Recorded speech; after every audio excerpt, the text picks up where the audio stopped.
ನರಸೀಪುರ ಪಟ್ಟಣದ ವಿದ್ಯೋದಯ ವೃತ್ತದಲ್ಲಿ ಬಿಜೆಪಿಯ ವರ್ಣಮಂಡಲದ ವತಿಯಿಂದ ನಡೆದ ನಾರಿ ಶಕ್ತಿ ಕಾರ್ಯಕ್ರಮಕ್ಕೆ ಜಿಲ್ಲಾ ಗ್ರಾಮಾಂತರ ಅಧ್ಯಕ್ಷ ಎಲ್.ಆರ್. ಮಹದೇವಸ್ವಾಮಿ ಚಾಲನೆ ನೀಡಿದರು. ಇದೇ ವೇಳೆ ಮಾತನಾಡಿದ ಅವರು, ಕಾಂಗ್ರೆಸ್ ಪಕ್ಷ ಗ್ಯಾರಂಟಿಗಳಿಂದ ಒಂದು ಕೈಲಿ ಕೊಟ್ಟು ಮತ್ತೊಂದು ಕೈಯಲ್ಲಿ ಕಿತ್ತಿಕೊಳ್ಳುವ ಕಾರ್ಯಪ್ರವೃತ್ತಿಯಲ್ಲಿ ತೊಡಗಿದೆ. ಮುಂಬರುವ ಚುನಾವಣೆಯಲ್ಲಿ ಮೋದಿ ಅವರೇ ಗ್ಯಾರಂಟಿ ಎಂದು ನಾವು ಸಂಘಟಿತರಾಗಿ ಕಾರ್ಯಪ್ರವೃತ್ತರಾಗಬೇಕು ಎಂದು ಹೇಳಿದರು. ವರ್ಣಮಂಡಲದಿಂದ ನಮ್ಮ ಭಾರತೀಯ ಜನತಾ ಪಾರ್ಟಿ ರಾಷ್ಟ್ರೀಯ ಅಧ್ಯಕ್ಷರು ಕೊಟ್ಟಂತ ಕರೆಯಲ್ಲಿ ಶಕ್ತಿ ವಂದನಾ ಕಾರ್ಯಕ್ರಮದ 2ನೇ ದಿನ ಇವತ್ತು ನಮ್ಮ ವರ್ಣಮಂಡಲದ ಮಹಿಳಾ ಮೋರ್ಚಾ ವತಿಯಿಂದ ನಾರಿ ಶಕ್ತಿಯವರು ಅಂದರೆ ಮೋದಿ ಅವರ ಕಾನ್ಸೆಪ್ಟು 33% ಏನು ಮಹಿಳೆಯರಿಗೆ ಕೊಡಬೇಕು ಅಂತ ಇದ್ದಾರೆ. ಅದು ನಿನ್ನೆ ಅವ್ರದ್ದೊಂದು ವಾಕಥಾನ್ ಅಂತ ಜಾಥಾ ಇತ್ತು. ಇವತ್ತು ಮಹಿಳೆಯರು ಸ್ಕೂಟ್ರ್ ಓಡಿಸುವ ಮೂಲಕ ನಾವು ಮುಂದಿನ ದಿನಗಳಲ್ಲಿ 33% ಏನು ಮಾಡಬೇಕು ಅಂದ್ಕೊಂಡಿದ್ದೀರಾ, ಅದಕ್ಕೆ ನಾವು ಭದ್ರಾಗಿದ್ದೀವಿ, ಶಕ್ತಿವಂತರಿದ್ದೀವಿ, ಮಹಿಳೆಯರು ಕೂಡ ಯಾವುದ್ರಲ್ಲೂ ಕಡಿಮೆ ಇಲ್ಲ ಅಂತ ಒಂದನ್ನು ತೋರ್ಸೋಕ್ಕೆ ಇವತ್ತು ಇಡೀ ನರಸೀಪುರದಲ್ಲಿ 1 ಕಿಲೋಮೀಟ್ರ್ ಜಾಥಾ ಹೋಗ್ತಾರೆ.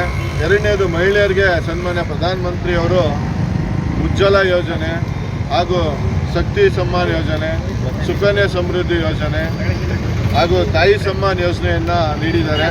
ಅದಲ್ಲದೆ ಮೊದಲಿಗೆ ನಮ್ಮ ರಾಜ್ಯದಲ್ಲಿ ಸನ್ಮಾನ್ಯ ಯಡಿಯೂರಪ್ಪನವರು ಮುಖ್ಯಮಂತ್ರಿಗಳಾಗಿದ್ದಾಗ ಭಾಗ್ಯಲಕ್ಷ್ಮಿ ಯೋಜನೆನ ಮತ್ತು ಶಾಲಾ ಮಕ್ಕಳು ಹೆಣ್ಮಕ್ಳು, ಅದರಲ್ಲೂ ಹೆಣ್ಮಕ್ಳು ಶಾಲೆಗೆ ಹೋಗಬೇಕಾದ್ರೆ ಸೈಕಲ್ ವಿತರಣೆ ಮಾಡಿ ಅವರು ಕೂಡ ಶಾಲೆಗೆ ಸೈಕಲಲ್ಲಿ ಬರಲಿ ಅನ್ನೋ ಒಂದು ಸಮಾನತೆ ಹಕ್ಕನ್ನು ಕೂಡ ನೀಡಿದರು.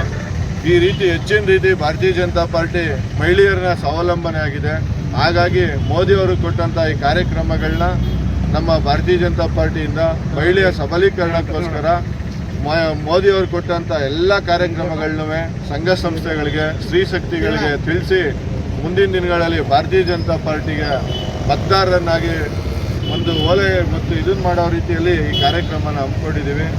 ನಾಳೆ ಕೂಡ ರಾಷ್ಟ್ರವನ್ನು ಉದ್ದೇಶಿಸಿ ಪ್ರಧಾನಮಂತ್ರಿಯವರು ವೆಸ್ಟ್ ಬೆಂಗಾಳಲ್ಲಿ ಮೊನ್ನೆ ನಡೆದಂಥ ಒಂದು ಘಟನೆಯ ವರದಿಯನ್ನು ಎಲ್ಲ ಮಹಿಳೆಯರ ಮುಂದೆ ಲೈವ್ ಬಂದು ಈ ರೀತಿ ಘಟನೆಗಳು ನಡೆದರೆ ದೇಶದ ಭದ್ರತೆನ ಕಾಪಾಡಲು ಕಷ್ಟ ಆಗುತ್ತೆ, ಮುಂದಿನ ದಿನಗಳಲ್ಲಿ ಎಲ್ಲ ಕೂಡ ಮಹಿಳೆಯರು ಪ್ರಬಲ ಆಗಬೇಕು ಅಂತ ಹೇಳಿ ಉದ್ದೇಶಿಸಿ ಮಾತಾಡ್ತಾ ಇದ್ದಾರೆ.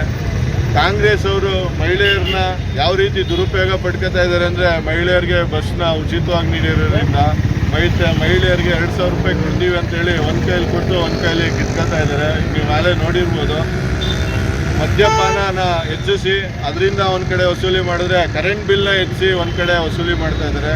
ಮುಂದಿನ ದಿನಗಳಲ್ಲಿ ಮೋದಿನೇ ಗ್ಯಾರಂಟಿ ಅಂತ ತಿಳ್ಕೊಳ್ಳಿ. ಕಾಂಗ್ರೆಸ್ ಅವರ ಸುಳ್ಳು ಭರವಸೆನ ಕಿವಿಗೊಡದೆ ಮೋದಿಯವ್ರನ್ನೇ ಗ್ಯಾರಂಟಿ ಅಂತ ನಂಬಿ ಭಾರತೀಯ ಜನತಾ ಪಾರ್ಟಿ ದೇಶದ ಸುಭದ್ರತೆಗೆ ಮುಂದಿನ ದಿನಗಳಲ್ಲಿ ಮತ್ತು ಈಗಿದ್ದ 10 ವರ್ಷದಿಂದ ಕೂಡ ಒಂದು ಕಾಯಕಲ್ಪ ಇರೋದ್ರಿಂದ ಇನ್ನೂ ಹೆಚ್ಚಿನ ರೀತಿಯಲ್ಲಿ ಮೋದಿಯವ್ರನ್ನ ಗೆಲ್ಲಿಸ್ಕೊಟ್ರೆ ಮುಂದಿನ ದಿನಗಳಲ್ಲಿ ಭಾರತ ಒಂದು ಸಮೃದ್ಧಿ ರಾಷ್ಟ್ರ ಆಗುತ್ತೆ ಅಂತ ಹೇಳ್ತಾ